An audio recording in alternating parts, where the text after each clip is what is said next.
Dans les années 2010 à la WWE, on sentait vraiment qu'il y avait une volonté d'amener une nouvelle génération aux écrans. Le milieu de la carte était rempli de catcheurs prometteurs qu'on attendait de voir exploser pour atteindre les sommets, comme les stars de l'époque l'avaient fait en leur temps avec John Cena, Randy Orton, Edge ou Batista, qui avaient tous fait la même chose pour exploser à l'époque. Parmi ces noms, certains ont eu du succès à l'échelle du milieu de la carte et ils ont remporté des titres dits mineurs, comme le titre intercontinental ou celui des États-Unis. D'autres ont réussi à monter rapidement au sommet et sont directement devenus des stars. Quelques-uns ont dû patienter des années et voire même quitter l'entreprise pour revenir très longtemps après pour retrouver leur place. Et enfin, d'autres ont tout bonnement échoué et malgré un avenir prometteur, ils n'ont jamais dépassé leur statut de catcheur sous-estimé. Justement, c'est le cas d'un certain Alex Riley, un catcheur qui a débuté du côté de NXT à l'époque où c'était encore une émission de télé-réalité qui devait révéler les prochaines stars de la WWE, et qui après avoir eu un début assez anecdotique s'est lancé dans une rivalité qui aurait dû le propulser petit à petit vers un rôle bien plus important, mais qui finalement s'est retrouvé commentateur des shows de NXT avant de disparaître pour de bon du monde du catch. Entre quelques erreurs de sa part et de réelles tensions avec John Cena qui a largement contribué à sa chute, Alex Riley c'est avant tout l'histoire d'un passionné de catch qui a enfin eu l'opportunité de se retrouver dans la plus grande entreprise au monde, mais qui a finalement vu son rêve lui être arraché, et il est donc l'heure de revenir ensemble sur le talent gâché d'Alex Riley en voyant sa gloire et sa chute.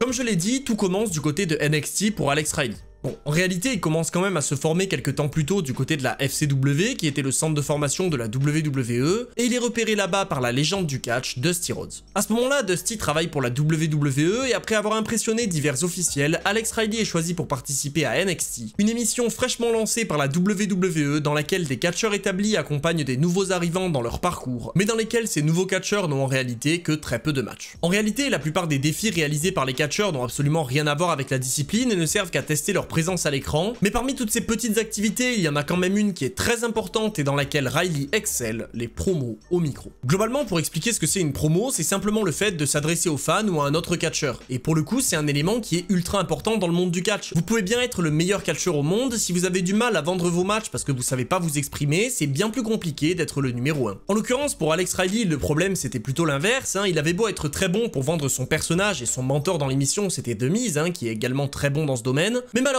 dans le ring, Alex Riley a quand même quelques difficultés. Malgré ça, c'est rien de bien grave initialement, il est justement du côté de NXT pour apprendre et pour progresser dans le ring, ce qu'il fait d'ailleurs plutôt bien lors de ses premiers matchs, et en réalité, on voit que le jeune catcheur commence vraiment à plaire au public. Je veux dire, il est très charismatique, il a vraiment le style d'un catcheur, il est très bon au micro, et même s'il est moyen dans le ring, il plaît quand même aux fans, et son élimination en demi-finale du show est huée par la foule, qui voyait déjà un avenir prometteur en Alex Riley. Franchement, la promo qu'il sort juste après son élimination, je la trouve super cool, et je vous conseille d'aller la voir pour comprendre un petit peu quel était son niveau, et vous imaginez bien qu'avec autant de progrès en si peu de temps et de bonnes réactions de la foule, la WWE ne pouvait pas laisser partir Alex Riley même s'il venait de se faire éliminer. Lui qui est déjà apparu à Raw début août aux côtés d'autres participants de NXT, fait son retour dans le roster principal de la WWE lors de l'épisode du 6 septembre, venant à la rescousse de son mentor le Miz qui était en pleine rivalité avec Daniel Bryan, et c'est ainsi que se lance réellement la carrière d'Alex Riley à la WWE. À partir de là, il va devenir l'associé du Miz qui à l'époque est détenteur de la mallette Money in the Bank, ce qui lui permet d'avoir un match de championnat absolument quand il veut, et Riley va donc lui servir de bras droit, l'aidant à remporter ses matchs en trichant, et bien qu'il ne soit pas le point central de cette histoire, Alex Riley avait là l'occasion d'apparaître chaque semaine aux écrans pour progresser rapidement. En plus de ça, si jusqu'à présent il n'est que l'associé de Mr Money in the Bank, il va devenir lors du Raw du 22 novembre l'associé du champion de la WWE, puisque le Miz encaisse ce soir-là sa mallette avec succès, battant Randy Orton dans un moment mémorable et prenant immédiatement une toute autre ampleur. Malgré tout ça, le rôle d'Alex Riley ne va pas beaucoup changer, et bien qu'il soit désormais le bras droit du champion, il n'aura pas d'aspiration plus grande, et il se contentera d'assister son mentor en plus d'enchaîner les défaites dans divers matchs peu importants à Raw, notamment contre John Cena et Randy Orton. Mais même si ces matchs ne se soldent que par des défaites, Alex Riley a quand même l'occasion de partager le ring avec des catcheurs expérimentés, et il peut alors progresser là où il a des lacunes. Du coup à l'époque, je sais pas ce que vous en pensiez personnellement, mais même si son personnage était censé être détestable, parce qu'il était associé avec le Miz, je commençais personnellement à bien apprécier Alex Riley. Parce qu'en réalité, si tout se passait bien, petit à petit, le Miz il va commencer à se retourner contre son associé, il va lui reprocher de pas l'aider suffisamment, et avec son talent d'orateur et son charisme, on était nombreux à lui promettre un avenir radieux. D'ailleurs à l'époque, nombreux sont les gens qui commencent déjà à le comparer à John Cena et qui voient en lui le futur visage de l'entreprise, et c'est vrai qu'on va pas se mentir, il y a une vraie ressemblance dans le style global. On avait l'impression de revenir en 2003 quand John Cena Cena commençait à trouver ses marques, et même si évidemment le talent n'était pas le même, Alex Riley restait à mon sens un talent très prometteur. Justement, on va commencer à voir les premiers indices d'une potentielle explosion d'Alex Riley au lendemain d'Extreme Rules 2011, puisqu'alors qu'il accompagne et aide The Miz depuis des mois, Riley n'est ce soir pas à la hauteur puisque le champion perd son titre au profit de John Cena, et The Miz considère clairement que Riley est responsable de cette défaite puisqu'il n'était pas à ses côtés lors du pay-per-view. En fait, à l'époque, Riley vient d'être drafté à SmackDown, c'est-à-dire qu'il ne fait plus partie de la même écurie que son mentor, et c'est donc compliqué pour lui de lui venir en aide pour lui permettre de conserver sa ceinture. Bon, en final, cette histoire de draft, elle va pas mener à grand chose, parce qu'Alex Riley n'aura absolument aucun match télévisé du côté du show bleu, et le Miz le rappellera à l'ordre en lui disant qu'il est avant tout sous contrat avec lui, et que le contrat entre les deux hommes a plus de valeur que cette histoire de draft, et c'est ainsi que va pour de bon se lancer la rivalité entre le Miz et Alex Riley, qui en toute logique aurait dû permettre au rookie de se faire une place à la WWE pour s'orienter vers les sommets. La séparation entre les deux se fera progressivement semaine après semaine, avec Alex Riley qui tentera d'aider le Miz à reprendre son titre de champion, mais qui fera toujours une erreur qui mènera l'arbitre à renverser sa décision. Évidemment, ces erreurs ne feront qu'amplifier la rage du Miz envers son associé, et Alex Riley tentera alors tout pour regagner la confiance et le soutien de son mentor, allant même jusqu'à défier John Cena lors du Raw du 9 mai 2011, mais se faisant évidemment détruire en moins de 5 minutes par le visage de la WWE, obtenant alors certes une nouvelle défaite, mais continuant petit à petit de construire son personnage de rookie abusé par son mentor qui commençait vraiment à prendre auprès des fans. Riley commettra sa dernière erreur lors de Over the Limit 2011 alors que son mentor affrontait John Cena dans un I Quit match, puisqu'il coûtera le titre au Miz en le frappant involontairement avec la ceinture pour permettre au Miz de conclure sa rivalité avec John Cena pour qu'il puisse enfin se concentrer sur Alex Riley et le propulser vers les sommets. Tout commencera lors du Raw du 23 mai 2011 quand The Miz tiendra Alex Riley comme seul responsable de sa chute ces derniers temps. Il reprochera à nouveau à Alex Riley de ne pas être venu l'aider lors de Extreme Rules, de ne pas avoir réussi à l'aider à reprendre la ceinture le lendemain en ne réussissant pas à planquer le titre qui avait été utilisé pour tricher, de s'être trompé et d'avoir frappé son mentor avec la ceinture et d'avoir été mis hors d'état de nuire par John Cena lors de Over the Limit.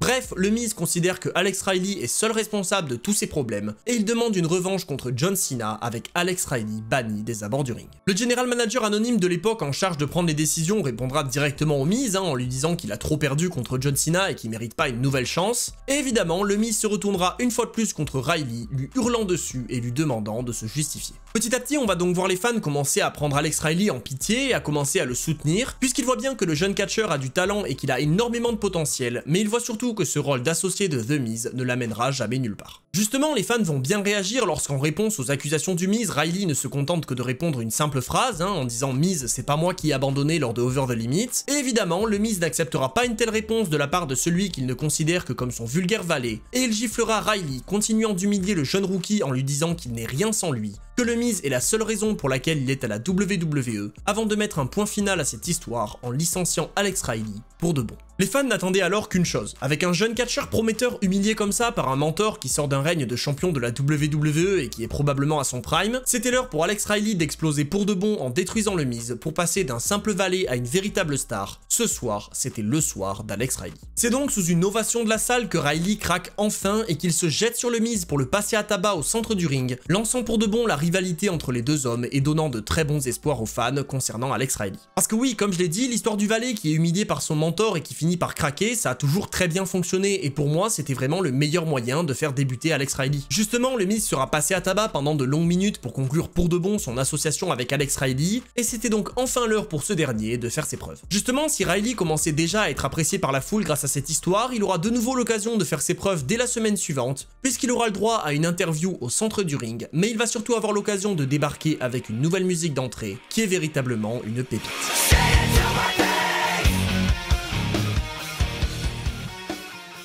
Alors je pourrais pas vous laisser un extrait trop long de la musique pour des raisons évidentes de droit d'auteur, mais franchement allez l'écouter, c'est juste un vrai régal. Et franchement je sais qu'il faut bien plus pour faire un catcheur, mais entre son look, son talent au micro et sa musique d'entrée, pour moi à l'époque il y avait marqué star en énorme sur le front d'Alex Riley. J'ai vraiment hâte de lire vos avis sur lui dans les commentaires parce que je sais pas si je suis le seul à trouver qu'il avait un immense potentiel, mais sérieusement rien que le voir débarquer avec cette musique pour cette interview, je peux pas m'empêcher d'imaginer son thème d'entrée résonner dans une arène qui explose alors qu'il vient de remporter un titre de champion. Alors bien sûr on reviendra rapidement sur les raisons de son échec, échec, parce qu'elles sont nombreuses, mais pour l'heure, concentrons-nous sur la suite de cette rivalité. Michael Cole, qui à l'époque est un grand fan du Miz et qui est chargé d'interviewer Riley ce soir-là, va évidemment accuser le catcheur d'être un traître et d'avoir tourné le dos au Miz. Et après un immense monologue de Michael Cole, Riley pourra enfin répondre en disant qu'il ne s'est jamais senti aussi bien dans sa vie. Alors que Michael Cole reprend son discours en lui disant qu'il devrait se mettre à genoux pour implorer le Miz de le pardonner, Alex Riley l'interrompt cette fois-ci de manière plus claire en lui disant de la fermer tout simplement. Mais finalement, le jeune catcheur n'aura pas trop l'occasion de s'exprimer puisqu'après s'être fait traiter de bâtard par Michael Cole, Riley voudra s'en prendre à lui mais il sera attaqué par le Miz qui réussira à avoir le dessus pendant quelques instants avant d'être à nouveau passé à tabac par son ancien valet. Le segment se conclura par Alex Riley triomphant dans le ring après avoir détruit le Miz et une nouvelle fois, le jeune catcheur obtient de très bonnes réactions de la part de la foule puisqu'en plus de s'en prendre à Michael Cole et au Miz qui était véritablement détesté, les fans voient en lui beaucoup de potentiel et on sent la hargne d'un jeune catcheur qui n'a qu'une envie, c'est d'atteindre les sommets. Malheureusement, si avec tout ça on peut croire qu'on a seulement effleuré la surface et que l'apogée d'Alex Riley est à venir, en réalité on est malheureusement déjà bientôt au sommet de sa gloire et sa chute ne saurait tarder. La semaine suivante, Alex Riley fait équipe avec John Cena pour affronter le Miz et R-Truth et malheureusement ce match avec celui à venir lors de Capitol Punishment, c'est déjà l'apogée de sa carrière à la WWE en termes d'importance. Parce que oui, faire équipe avec John Cena, ça peut être quelque chose de très positif sur le papier, c'est la plus grande star de la WWE et évidemment on imagine toujours qu'un catcheur qui fait équipe avec lui, il reçoit son approbation, mais en l'occurrence pour Riley, c'est l'inverse total qui va se produire. Parce que oui, vous l'aurez compris, il va être l'heure d'aborder les raisons de la chute d'Alex Riley. Parce que ok, il fait équipe avec John Cena et les deux hommes viennent à bout du Miz et de R-Truth en main event avec Stone Cold en arbitre spécial, et il a même l'occasion de célébrer après le match avec les deux légendes du catch. Oui, il a une très bonne promo avec le Miz dans le Piper Split la semaine suivante où il est encore mis en avant par une légende, et oui, il a enfin son match contre son ancien mentor lors de Capitol Punishment dans lequel il finit par venir à bout du Miz pour le plus grand plaisir des fans dans un moment excellent, mais tout ça n'avait finalement que très peu d'importance au vu de ce qu'il se passait réellement dans les vestiaires. À ce moment-là, comme je l'ai dit, la star numéro 1 c'est John Cena. Et même si à l'époque Alex Riley était apprécié par le dirigeant de la WWE Vince McMahon, il ne l'était clairement pas par le visage de l'entreprise et le champion de la WWE John Cena. Alors, je pourrais pas donner tous les détails de cette histoire parce qu'on n'a jamais eu la version de Cena à ce sujet, mais de nombreuses histoires sont racontées et il faut globalement comprendre que les deux hommes ne s'appréciaient pas. Alors en l'occurrence, c'est quelque chose qui arrive et qui est parfaitement normal, on peut pas s'entendre avec tout le monde, mais à la WWE à l'époque, si tu ne t'entends pas avec John Cena, ça n'annonce rien de bon pour ta carrière. Et d'ailleurs, encore aujourd'hui, Alex Riley est persuadé que sa relation tendue avec Cena lui a littéralement coûté sa montée au sommet. Entre des altercations verbales qui ont été vues comme un non-respect des règles et de la hiérarchie dans les vestiaires, le manque d'écoute d'Alex Riley quand Cena essayait de lui donner des conseils et la simple animosité existante entre les deux, la carrière d'Alex Riley a subi un arrêt drastique et sa rivalité avec le Miz restera à ce jour la plus marquante. Alors je sais qu'on me reproche souvent de trop critiquer John Cena, mais là pour le coup on est obligé de reconnaître qu'il a forcément une part de responsabilité là-dedans. Comme Randy Orton et Triple H ont pu le faire des années plus tôt avec Mr. Kennedy, on sait que c'est pas rare que des grandes stars profitent de leur statut pour descendre de jeunes catcheurs prometteurs. Que ce soit par simple animosité ou par peur qu'on leur prenne leur place, on sait que c'est quelque chose qui est très fréquent dans le catch. John Cena a nécessairement vu la ressemblance entre lui et Alex Riley, et même s'il a voulu lui donner des conseils, il semblerait aussi qu'il était très agressif envers Riley, comme le témoigne cette corde à linge bien violente dans le ring. Et d'ailleurs, Alex Riley n'est pas le seul à avoir subi ça, parce que Tyler Rex avait à l'époque accusé Cena de l'avoir forcé à changer de prise de finition, parce qu'il trouvait que celle-ci ressemblait trop à l'Attitude Adjustment. Alors oui, je sais que dans le cas d'Alex Riley, on pourrait dire que ses capacités dans le ring n'étaient pas incroyables, mais d'une part, il avait largement le temps de progresser, il avait que 30 ans à l'époque, et d'une autre, on sait qu'à la WWE, le talent dans le ring, c'est clairement pas l'élément le plus important. Bon après, il faut pas non plus considérer qu'Alex Riley était parfait, parce qu'on a l'exemple du Royal Rumble 2011 dans lequel, ok, il mange encore une grosse corde à linge de Cena, où on peut clairement voir qu'il a quelque chose contre lui, mais surtout dans lequel Riley se laisse éliminer par erreur alors qu'il devait rester un petit peu plus longtemps dans le match. Mais bon, encore une fois, les erreurs ça arrive et honnêtement, je pense pas que ce soit ça qui ait ruiné sa carrière. Et personnellement, je reste convaincu qu'avec ce personnage et ce début de run en tant que favori de la foule, Alex Riley aurait dû aller beaucoup plus loin. Parce que oui, après ça, il va conclure sa rivalité avec le Miz en le battant lors du Raw du 27 juin, et il se lancera en rivalité contre Dolph Ziggler autour du titre des États-Unis pour tenter de surfer sur la vague de sa rivalité avec le Miz. Mais après une blessure, il sera très rapidement renvoyé du côté de Superstars, un show clairement moins important et qui sert à occuper les catcheurs qui ne sont pas considérés comme suffisamment bons pour apparaître dans les shows principaux. Et c'est ainsi que la hype de Alex Riley qui profitait du soutien de la foule va rapidement s'effondrer. Et en vrai, je pense que c'est ça qui me déçoit encore plus dans cette histoire, parce que obtenir le soutien populaire comme Alex Riley commençait réussi à l'avoir à l'époque, c'est vraiment pas facile. Et croyez-moi qu'obtenir en plus le soutien de Vince McMahon, c'est certainement encore plus dur. Donc en finale, on peut quand même dire que Riley avait énormément de choses pour réussir, mais malgré ça, sa carrière restera à jamais un simple échec. Riley apparaîtra de temps à autre à Raw et à SmackDown pour perdre des matchs expéditifs, ne servant alors qu'à mettre en avant d'autres catcheurs, et il continuera de descendre dans la carte avec des matchs de moins en moins importants à Superstars et à NXT, avant d'avoir son dernier match lors de l'épisode du 5 juin 2013 qu'il perdra en moins de 2 minutes pour disparaître pour de bon des rings de la WWE.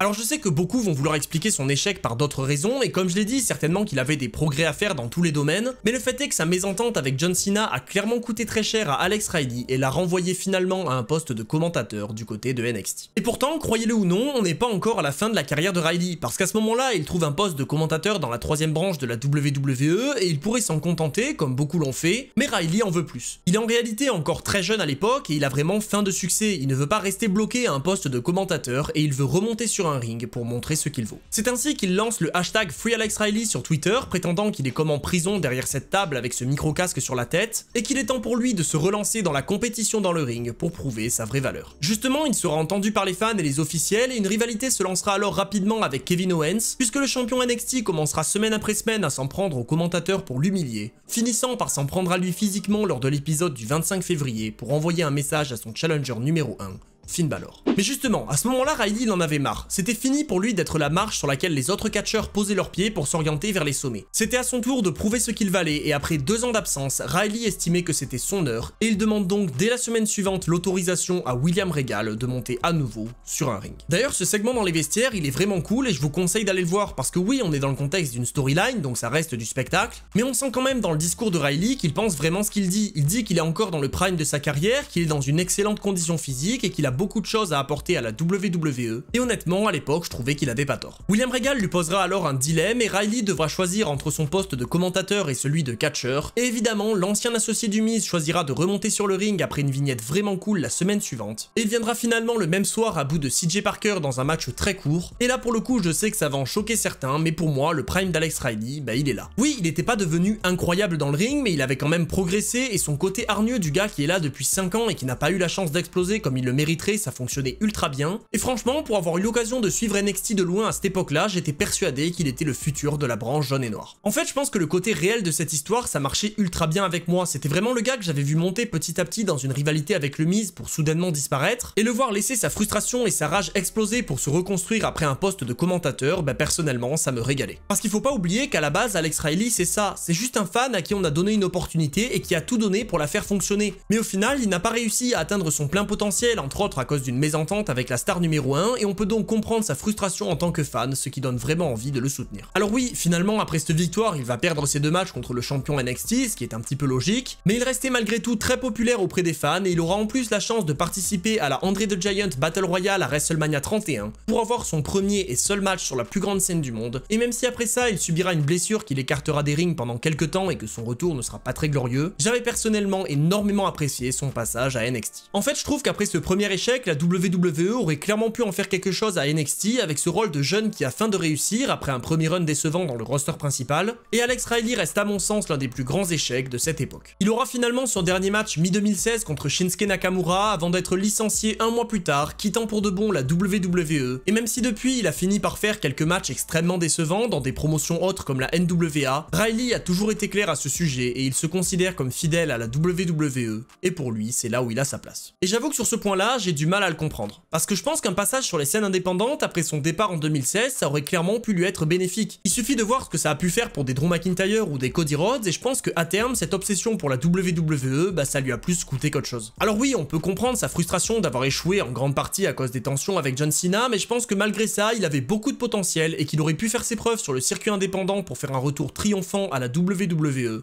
et pour enfin être utilisé à son plein potentiel comme il le méritait selon moi. Malgré tout, je reste conscient qu'Alex Riley n'est pas le catcheur de la décennie, c'est simplement un jeune talent prometteur qui, s'il n'avait pas eu d'histoire avec John Cena et qu'il avait eu l'occasion de progresser plus rapidement, il aurait pu avoir à terme un avenir radieux, mais finalement il sera à jamais placé dans la catégorie des échecs de la WWE, parce qu'à l'âge de 42 ans aujourd'hui, il est très peu probable qu'on le revoie sur un ring pour une histoire importante dans le futur. Ça faisait un moment que j'avais envie d'aborder le sujet Alex Riley sur la chaîne, parce que je me rappelle vraiment qu'à l'époque il faisait partie de mes favoris dans la nouvelle génération de catcheurs qui venait de NXT. Et malgré son échec initial, j'avais repris espoir lors de son retour dans la branche jaune et noire en 2016 qui à mon sens reste l'un des plus grands moments de sa carrière. Du coup j'avais vraiment envie d'en parler et j'ai extrêmement hâte de lire votre avis dans les commentaires. Est-ce que certains en veulent à John Cena d'avoir ruiné sa montée au sommet? Est-ce que d'autres considèrent qu'Alex Riley ne peut en fait s'en prendre qu'à lui-même? Est-ce que vous considérez qu'il avait du potentiel à l'époque et est-ce que son retour à NXT vous a redonné espoir ou pas du tout? Bref, dites-moi tout ça dans les commentaires et profitez-en pour me rejoindre sur tous mes réseaux en description. Et d'ici là, je vous dis c'était Monsieur Hawkin et on se retrouve très vite